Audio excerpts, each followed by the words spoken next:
أعوذ بالله من الشيطان الرجيم. بسم الله الرحمن الرحيم. السلام عليكم ورحمة الله وبركاته. الحمد لله وكفى وسلام على عباده الذين اصطفى. أما بعد، فاعوذ بالله من الشيطان الرجيم من همزه ونفخه ونفثه. يا أيها الذين آمنوا كتب عليكم الصوم صيام كما كتب على الذين من قبلكم لعلكم تتقون. معزز حاضرین، ہمارے لیے بڑی خوشی کی بات ہے اور شادمانی کی بات ہے کہ اللہ رب العزت ماہ رمضان کا کچھ حصہ ہمیں عطا فرما دیا ہے۔ اللہ تعالیٰ سے دعا کریں کہ اللہ رب العزت یہ ماہ رمضان ہم تماموں کے لیے نصیب فرما لیں، اور ساتھ میں یہ بھی دعا کریں خصوصاً کہ ماہ رمضان پانے کے بعد اس ماہ رمضان کا ہم صحیح فائدہ اٹھائیں اور اس میں خوب نیکیاں لوٹیں، اس کی اللہ تعالیٰ سے دعا کریں۔ حاضرین، آج کی تراویح میں قرآن کریم سورۃ البقرہ کا آغاز کیا گیا اور آپ لوگوں کے سامنے ایک جز الحمدللہ 8 رکعتوں میں حافظ صاحب بڑے ہی اچھے انداز میں بنا کسی رکاوٹ کے مسلسل آپ لوگوں کے سامنے پڑھتے گئے، اور الحمدللہ ہم لوگ تماموں نے ایک پارہ تقریباً قرآن کریم سماعت فرمایا ہے۔ اللہ سے دعا کرتے ہیں کہ اللہ تعالیٰ جتنا پڑھنے والوں کو اجر عطا فرماتا ہے اتنا اجر ہم سننے والوں کو بھی نصیب فرما لیں۔ حاضرین، انشاءاللہ بعد نماز تراویح روزانہ آپ لوگوں کے سامنے قرآن کریم کی ایک آیت اس کو لے کر کے اس سے متعلقہ آداب جو ہیں وہ آداب آپ لوگوں کے سامنے انشاءاللہ پیش کیے جائیں گے، کیونکہ ہم قرآن کریم کا ایک پارے کی تفسیر کا حق ہرگز ادا نہیں کر سکتے، بلکہ قرآن کی تفسیر میں اگر ایک آیت بھی لے لیں تو ایک ماہ رمضان بھی گزر جائے گا، تب بھی جو ہے اس کا حق صحیح معنی میں ادا نہیں ہو پائے گا۔ تو برے کیف ہم انشاءاللہ اس ماہ رمضان میں تقریباً 20 قرآن کریم کی آیات لے کر کے 20 آداب بلکہ 25 جتنا ہو سکے انشاءاللہ العزیز ان آداب کو ہم لینے کی کوشش کریں گے۔ یہ ماہ رمضان ہے، تو اس ماہ رمضان کے شروعات میں میں چاہ رہا تھا اس ماہ رمضان سے متعلق کچھ آداب آپ کے سامنے ذکر کر دوں۔ یہ اللہ تعالیٰ جب ہمیں ماہ رمضان نصیب فرمایا تو اس میں ہمارا سب سے پہلا حق بنتا ہے کہ ہم اس ماہ رمضان میں روزے رکھیں۔ میں انشاءاللہ آپ لوگوں کے سامنے روزے کی ایک فضیلت بیان کروں گا، بے شمار فضیلتیں ہیں، روزے کی ایک فضیلت بیان کروں گا۔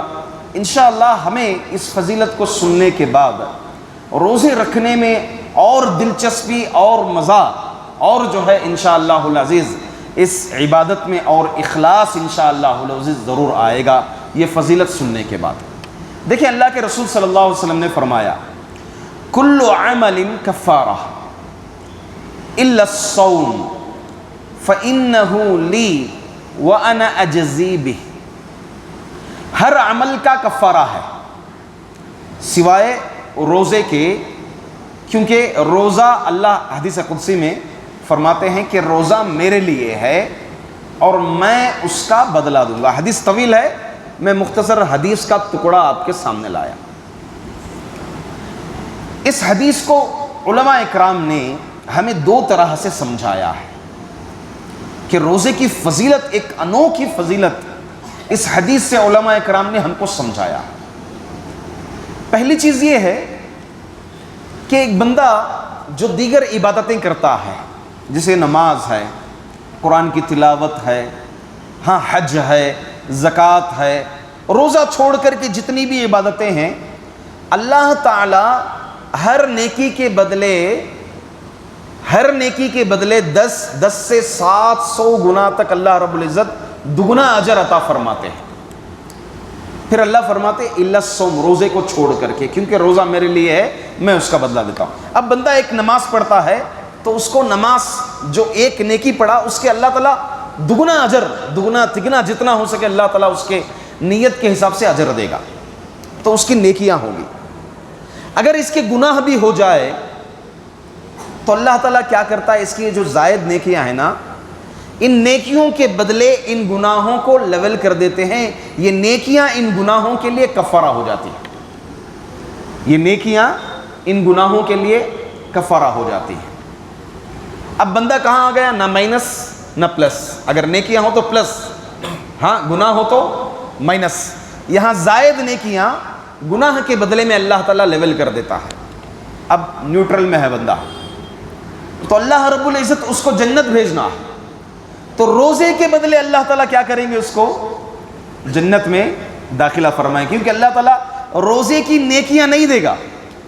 روزے کی نیکیاں اللہ تعالیٰ کب دیں گے، بولیے بھائی کب دیں گے، کل قیامت کے دن۔ اسی لیے اللہ کے رسول صلی اللہ علیہ وسلم فرماتے ہیں للصائم فرحتان، روزے دار کے لیے دو خوشخبریاں ہیں، ایک جب وہ افطار کرنے بیٹھتا ہے تبھی خوشخبری ہے اس کے لیے، اور جیسے ہی اللہ تعالیٰ سے جب قیامت کے دن ملاقات کرے گا تب بھی اس کے لیے خوشخبری ہے، اللہ تعالیٰ اس روزے کے بدلے اس کو جنت میں داخل فرمائے گا۔ ایک مفہوم۔ دوسرا مفہوم علماء نے سمجھایا ہے کہ ہر عمل کا کفارہ ہے سوائے روزے کے، روزے کا بدلہ میں دوں گا۔ تو اللہ کے رسول صلی اللہ علیہ وسلم فرماتے ہیں، ایک حدیث مسکین اس کے نام سے مشہور ہے۔ حدیث مسکین کس کو کہتے ہیں؟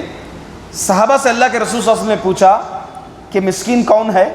تو صحابہ نے کہا جس کے پاس دینار اور درہم نہیں وہ مسکین ہے۔ اللہ کے رسول صلی اللہ علیہ وسلم نے کہا یہ دنیا کا مسکین ہو گیا، میں تمہیں قیامت کے دن کا مسکین پوچھ رہا ہوں۔ تو صحابہ نے کہا اللہ اور اس کے رسول بہتر جانتے ہیں۔ تو اللہ کے رسول صلی اللہ علیہ وسلم نے کہا کل قیامت کے دن ایک بندہ بہت ساری نیکیاں لے کر کے آئے گا، نمازیں ہوگی اس کی، بے شمار نیکیاں لے کر کے آئے گا، حقوق اللہ میں پرفیکٹ رہے گا یہ، مگر ساتھ ساتھ میں حقوق العباد میں کوتاہیاں ہوگی اس کی، کسی کا حق چھینا ہوگا، کسی پر ظلم کیا ہوگا، کسی کی غیبت کی ہوگی، کسی کو مارا ہوگا، کسی کا مال چھینا ہوگا، کسی کو دھوکہ دیا ہوگا، بے شمار اس کے گناہ بھی ہوں گے۔ پھر اللہ تعالیٰ اس کی نیکیاں اکٹھا کریں گے، مظلومین جن پر وہ دنیا میں زیادتی کیا ان کو اللہ رب العزت بلائیں گے کل قیامت کے دن، ایک ایک آئیں گے، کہے گا کہ اللہ میرے ساتھ ایسا کام کیا، اللہ اس کی نیکیاں اٹھائیں گے اس کو دیں گے۔ دوسرا آئے گا اللہ میرے ساتھ اس نے ایسا کیا، اس کی نیکیاں اٹھائیں گے، اللہ تعالیٰ دیتے جائیں گے یہاں تک کہ اس کی نیکیاں ختم ہو جائیں گی۔ مظلومین اور ہوں گے اور مظلومین آئیں گے، کہے گا کہ اللہ میرے ساتھ یہ کام کیا، پھر اللہ تعالیٰ اس کے گناہ اٹھا کر کے اس کے حق میں ڈال دے گا۔ کہا اللہ کے رسول صلی اللہ علیہ وسلم یہ قیامت کے دن کا مسکین ہے۔ تو اللہ تعالیٰ جتنے بھی اعمال ہیں نیکیاں دے دے گا، سوائے ایک عمل کی نیکی نہیں دے گا۔ کون سی؟ بولے بھائی کون سی؟ روزے کی۔ اللہ تعالیٰ روزے کا بدلہ کسی کو نہیں دے گا، اس کی نیکیاں کسی کو نہیں دے گا اللہ تعالیٰ۔ اس روزے کے بدلے اللہ تعالیٰ اگر وہ بندہ موحد ہو، اس روزے کے بدلے اللہ تعالیٰ جنت میں داخل فرمائے گا۔ اللہ اکبر۔ کیونکہ اس روزے میں جو ہے سریت ہے میرے بھائی، سریت سمجھتے ہیں؟ کیونکہ روزہ رکھا ہے بندہ کس کو معلوم ہے؟ اللہ کو معلوم ہے اور اس بندے کو معلوم ہے۔ اگر کوئی افطار میں آپ کے دسترخوان میں آ کر بیٹھ جائیں، دن میں پانی پی لیا ہو چپ کر کے، آپ اس کو کیا سمجھیں گے؟ روزے دار سمجھیں گے۔ سامنے آپ اس کے افطاری کے آئٹم ڈھک لیں گے، بھائی کھاؤ بھائی، روزے سے تھے تم پانی دو گے وغیرہ وغیرہ۔ اب وہ روزے سے ہے یا نہیں ہے کس کو معلوم ہے؟ اللہ کو معلوم ہے، کیونکہ اللہ یہی فرماتے ہیں حدیث قدسی الا الصوم فانه لی وانا اجزی بہ، اس لیے ہم جو ہے اللہ تعالیٰ کے لیے خالص روزہ رکھنا ہے اور اس فضیلت کو ہم ذہن میں رکھنا ہے۔ حاضرین، رمضان کے اس روزوں کے کچھ آداب ہیں، ان آداب کو ہمیں اپنانا چاہیے۔ کچھ آداب ایسے ہیں واجب ہیں، واجبی طور پر ہم ان آداب کو اپنانا ہے، اگر نہیں اپنائیں گے تو ہم گنہگار ہو جائیں گے۔ اور کچھ ایسے ہیں مستحب ہیں۔ واجبی آداب کیا ہیں؟ 3 چیزیں خصوصاً: جھوٹ بولنا، گالی دینا، لڑائی جھگڑا کرنا۔ کیا کیا بھائی؟ جھوٹ بولنا، گالی دینا، لڑائی جھگڑا کرنا۔ اللہ تعالیٰ جو ہے رمضان میں سرکش شیاطین کو تو جکڑ دیتے ہیں، اس لیے جو ہے اللہ سے دعا کیجئے کہ ہمارے اندر کا شیطان نہ جاگے اس رمضان میں، کم از کم ہمارے اس اندر کے شیطان کو ہم دبا کر کے رکھیں گے انشاءاللہ۔ اسے کامیاب ہونے کسی بھی صورت میں نہیں دیں گے۔ اور یہ اندر کا شیطان کب جاگتا زیادہ؟ مسجدوں میں جاگتا ہے، آ کر کے مسجدوں میں تاخراتوں کے وقت جاگتا ہے۔ اللہ اکبر، اللہ تعالی ہم تماموں کی حفاظت فرمائے یہ اندر کا شیطان جاگنے سے۔ تو بہرحال یہ تین چیزیں، جھوٹ بولنا، گالی دینا، لڑائی جھگڑا دینا، کیونکہ اللہ کے رسول صلی اللہ علیہ وسلم فرماتے ہیں من لم يدع قول الزور والعمل به والجهل فليس لله حاجة في ان يدع طعامه وشرابه۔ جو آدمی جھوٹ، گالی گلوچ، لڑائی جھگڑے سے نہیں رکتا، روزے کی حالت میں بھی، روزے کی حالت میں بھی جو آدمی ان تینوں چیزوں سے نہیں رکتا، اللہ تعالیٰ کو اس کے بھوکا اور پیاسا رہنے کی ضرورت نہیں ہے۔ تو مطلب کیا ہے؟ ہمیں روزہ ٹریننگ دینا چاہ رہا ہے، جھوٹ سے اپنے آپ کی زبان کو روکیں، کسی کو گالی دینے سے اپنے آپ کو روکیں، کسی کے ساتھ لڑائی جھگڑا کرنے سے اپنے آپ کو روکیں۔ اسی لیے اللہ کے رسول صلی اللہ علیہ وسلم ایک پیارا ادب ہمیں سکھائے ہیں رمضان میں۔ اگر کوئی تمہیں گالی دے دے، کیا کرنا بھائی؟ کیا کریں گے؟ کوئی گالی دے دے، کہو بھائی میں روزے سے ہوں۔ کیا کہیں گے؟ اگر کوئی تمہیں گالی دے دیا، دیکھ کے جا فلاں جا گالی دے دیا، کہو گھوم کر کے مسکرا کے میں روزے سے ہوں۔ یہ اللہ کے رسول صلی اللہ علیہ وسلم، یہ عمل ہمیں اللہ کے رسول صلی اللہ علیہ وسلم بتائے ہیں۔ اگر تمہارے ساتھ کوئی بھی ایسا کریں، کہہ دو کہ میں روزے سے ہوں، بس۔ اللہ اکبر، آپ کے حق میں انشاءاللہ العزیز اجر اللہ رب العزت ضرور ضرور لکھے گا، اگر اللہ کے رسول صلی اللہ علیہ وسلم کی اس سنت پر اگر تم عمل کرو گے۔ اسی طرح روزے کے جو آداب مستحب ہیں، اس میں سے یہ ہے کہ کثرت سے نیکیاں کرنا۔ رمضان نصیب فرمائے اللہ، کثرت سے نیکیاں کیجیے، تراویح کا اہتمام کیجیے، کیونکہ جو امام کے پیچھے کھڑے ہو کر کے نماز تراویح پڑھے گا، پوری رات اللہ تعالیٰ اس کو قیام کرنے کا اجر دیں گے، پوری رات اللہ تعالیٰ اس کو قیام کرنے کا اجر دیں گے۔ اسی طرح بعد نماز فجر مسجد میں ہی بیٹھ جائیے، اپنے مصلی پہ ہی بیٹھ جائیے، یہاں تک کہ اشراق کا وقت ہو جائے، 2 رکعت نماز پڑھ کے جائیے۔ اللہ اکبر، آپ کے حق میں بے شمار فضیلتیں لکھی گئی ہیں۔ اسی طرح اس ماہ رمضان میں کوشش کیجئے کہ تکبیر تحریمہ کے ساتھ میری نماز کسی بھی صورت میں ہو جائے۔ تکبیر تحریمہ با جماعت، شروع میں امام جو اللہ اکبر کہتا ہے اس سے پہلے میں مسجد میں حاضر رہوں، اس کی کوشش کیجئے۔ یہ ماہ رمضان ہے، اس کی ٹریننگ کر لیجئے، اور اسی کے ساتھ ساتھ کوشش یہ کیجئے کہ کم از کم جو سنن مؤکدہ ہیں، 12 رکعت، فجر سے پہلے کے 2 رکعت، ظہر سے پہلے کے 4، ظہر کے بعد کے 4، مغرب کے بعد کے 2، عشاء کے بعد کے 2، یہ 12 رکعت مجھے نہیں چھوٹیں گے۔ اس کو طے کر لیں کہ یہ 12 رکعت کسی بھی صورت میں پڑھوں گا، کیونکہ جو ان 12 رکعت کا اہتمام کرے گا، اللہ تعالیٰ اس کے لیے، بولیے بھائی کیا کریں گے؟ جنت نہیں بلکہ جنت میں گھر بنائیں گے اللہ رب العزت۔ کتنی اسپیشلٹی ہے۔ اب اس میں علماء اکرام کہتے ہیں چاہے آپ 1 دن کا بھی کر لیں یا جو اہتمام کرتا ہے، اس کی وضاحت نہیں ہے، اس لیے کوشش یہ کریں کہ ہم اس کا اہتمام کریں اور جنت میں گھر بناتے چلیں۔ ساتھ میں قرآن کریم کی تلاوت کو کثرت سے پکڑیں، قرآن کریم کی تلاوت کو کثرت سے پکڑیں۔ یہ قرآن ماہ رمضان کا مہینہ ہے، یہ نہ سمجھے میں قرآن رمضان میں تراویح سن لیا پورا قرآن، بس میں نے حق ادا کر دیا، نہیں۔ اٹھاؤ قرآن، اٹھا کر کے قرآن کریم پڑھو، پڑھنا آتا ہے قرآن کریم یاد کرو، یاد ہے قرآن کریم تو دہراؤ، ریویژن کرو، جو بھی یاد کیے ہیں اس کو بار بار پڑھتے رہو۔ اس کا رمضان سے بہت ہی گہرا تعلق ہے۔ اسی طرح اس رمضان کے آداب میں سے یہ ہیں، سحری کرنا، یہ روزے کے آداب ہیں۔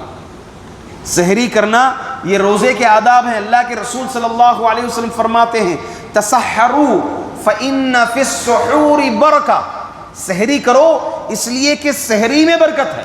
ہاں، کیا سحری کرنا، رات میں 2 بجے پیٹ بھر کے کھا کے سو گیا، ڈائریکٹ جو ہے صبح میں اٹھوں گا، ایسے مت کیجئے۔ اللہ کے لیے کوشش کیجئے کہ سحری کے وقت اگر آپ کا پیٹ بھرا بھی ہے تو آپ کے لیے افضل ہے کہ آپ کھجور کھائیں۔